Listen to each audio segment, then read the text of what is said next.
नमस्कार दोस्तों, भारत एक ऐसा देश है जहां महिलाओं को देवी का दर्जा दिया जाता है। आपको हैरानी होगी, इसी देश में 2022 में 31,000 रेप केसेस हुए, यानी कि अगर एवरेज निकालें तो 86 केसेस हर दिन हो रहे हैं। कि रेप को लेकर जनमानस में रोष और सख्त कानून के बाद भी देश में रेप के केस दिन ब दिन बढ़ते चले जा रहे हैं।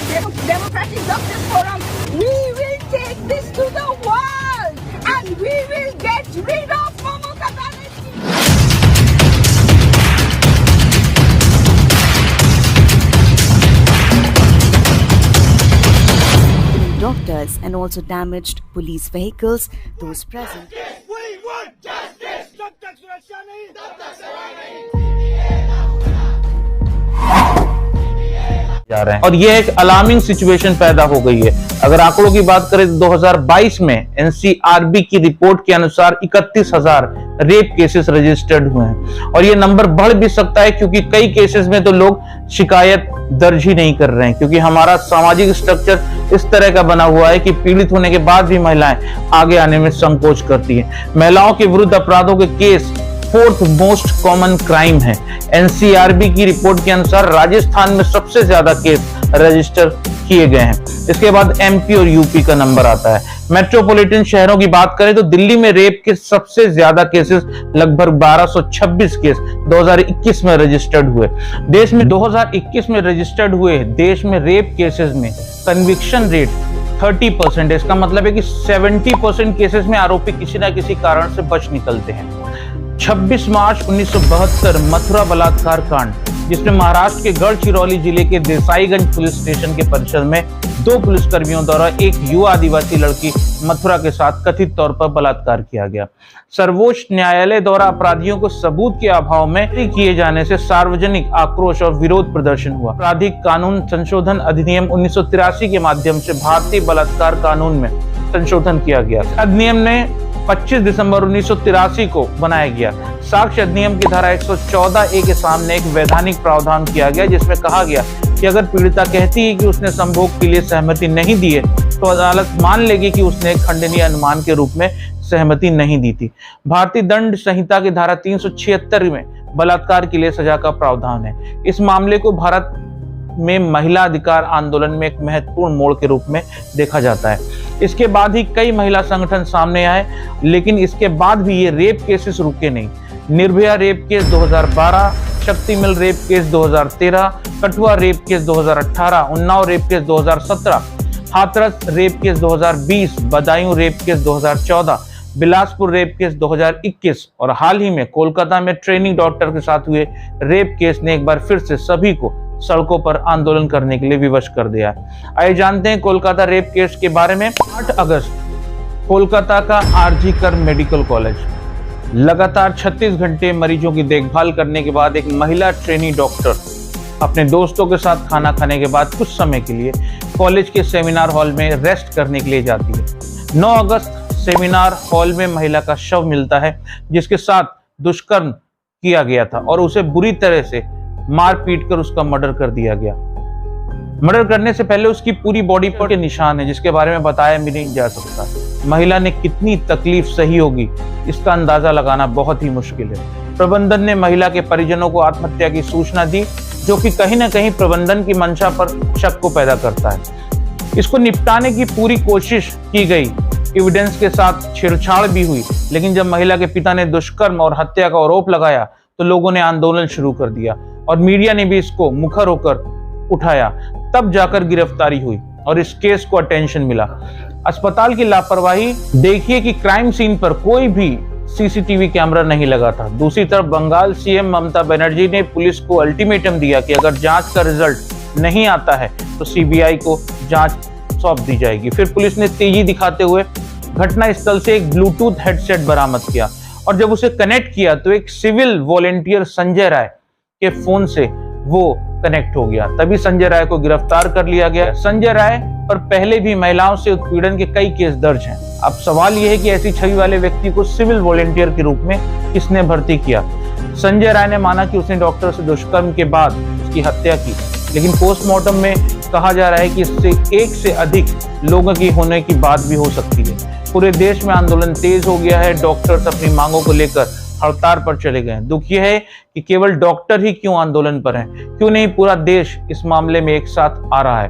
क्या यह सवाल केवल डॉक्टर्स का ही है? जिम्मेदारी क्या उसी की है जिस पर यह केस हुआ है, या केवल डॉक्टर्स की ही ये जिम्मेदारी है? डॉक्टरों का कहना है कि ममता बनर्जी सरकार द्वारा लोगों को बचाने की कोशिश की जा रही है, और यहाँ यह बात कहना जरूरी है कि राजनीति इस मुद्दे पर बिल्कुल भी नहीं होनी चाहिए।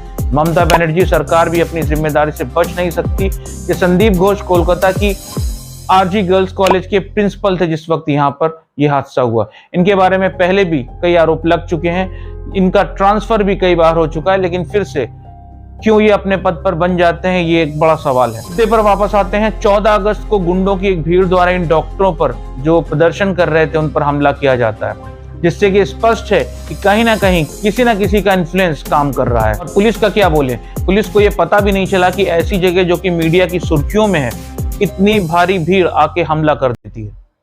क्या डॉक्टर्स की मांग है, इसे जान लेते हैं। डॉक्टर्स का कहना है कि पूर्व प्रिंसिपल का इस्तीफा हो।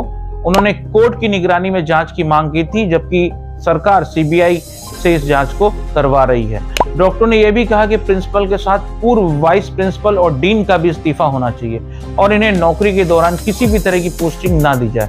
खैर, जो भी हो, इंसाफ होना चाहिए और दोषियों को सजा भी होनी चाहिए।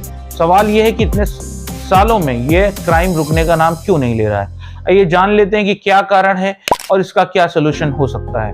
कारण नंबर 1, एफआईआर दर्ज करने में देरी। इस तरह के केसेस में जनरली देखा गया है कि एफआईआर दर्ज करने में देरी की जाती है। इसकी वजह से क्या होता है कि जो सबूत हैं वो मिटाए जाते हैं। दूसरी बात, अगर रसूख वाला कोई व्यक्ति है तो वो प्रेशर बनाता है पेरेंट्स के ऊपर, जो पीड़ित के पेरेंट्स होते हैं उन पर प्रेशर बनाया जाता है, जिससे कि कहीं ना कहीं पीड़िता को न्याय नहीं मिल पाता है।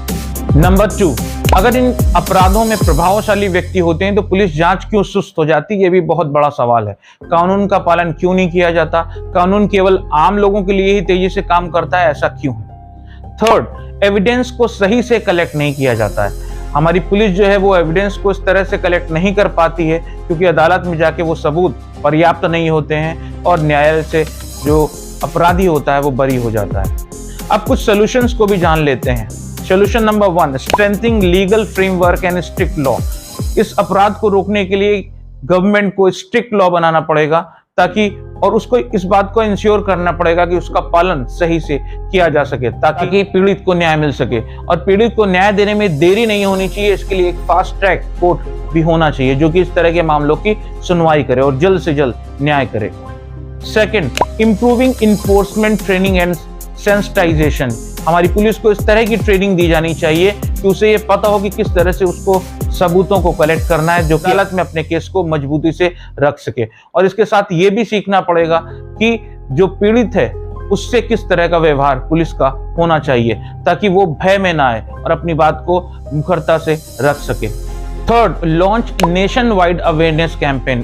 पूरे देश में कैंपेन चलाना चाहिए जिससे कि अपराध क्या अपराध है, इस तरह के अपराध में किस तरह की कानूनी सजा दी जा सकती है, इससे कई लोगों को दी जानी बहुत जरूरी है, ताकि इस अपराध को करने से पहले लोग 10 बार सोचें। 4th, safety of public space. जितने भी पब्लिक स्पेस जहां पर महिलाओं का आना जाना ज्यादा होता है वहां पर पर्याप्त सीसीटीवी कैमरे और पुलिसिंग होनी चाहिए, ताकि महिलाएं भय मुक्त होकर आ जा सके। 5th, अगर हम देखें लिटरेसी रेट को कंपेयर करें, अगर राजस्थान की लिटरेसी रेट कम है, अगर आप रैंक में देखते हैं, स्क्रीन पर देख लेते हैं, रैंक में राजस्थान की लिटरेसी रेट जो है वो बहुत कम है, जबकि राजस्थान में अपराध ये सबसे ज्यादा होता है। तो कहीं ना कहीं कंपेयर करें तो ये पता चलता है कि जहां पर लिटरेसी रेट ज्यादा है वहां पर ये अपराध कम होता है। तो कहीं ना कहीं एक लिटरेसी भी एक कारण हो सकता है इसका, जिसपे हमें काम करने की जरूरत है। Social responsibility. ऐसा नहीं कि सारी जिम्मेदारी सरकार या पुलिस की हो, हमारी भी जिम्मेदारी बनती है। यहाँ पे मैं बस इतना ही बोलना चाहता हूँ कि हमारी बेटियां तभी सेफ होंगी जब हमारे बेटे सही से पाले जाएंगे। हमें उन्हें सही परवरिश देनी चाहिए, उन्हें सही से शिक्षा देनी चाहिए, ताकि उन्हें ये बताया जा सके कि महिलाओं की इज्जत किस तरह से करनी है। जैसे उनकी माँ, बेटी या बहन है, वैसे ही दूसरे की भी माँ, बेटी और बहन है। तो दोस्तों, आज के वीडियो में हमने कोशिश की है कि इस अपराध को, इस रेप को आपके सामने अच्छे से रख सकें, समझा सकें। हमारी कोशिश है और हमसे ऐसे केसेस ना हो और एक सामाजिक माहौल बनाया जा सके जहां पर हमारी माँ, बेटी, बहनें भय मुक्त हो। आशा करता हूं कि वीडियो आपको पसंद आया होगा। अगर पसंद आया हो तो इसे लाइक कीजिएगा और ज्यादा से ज्यादा शेयर कीजिएगा। अगर चैनल को सब्सक्राइब नहीं किया है तो चैनल को सब्सक्राइब कर लीजिएगा। तो मिलते हैं दोस्तों अगले वीडियो में, तब तक के लिए नमस्कार।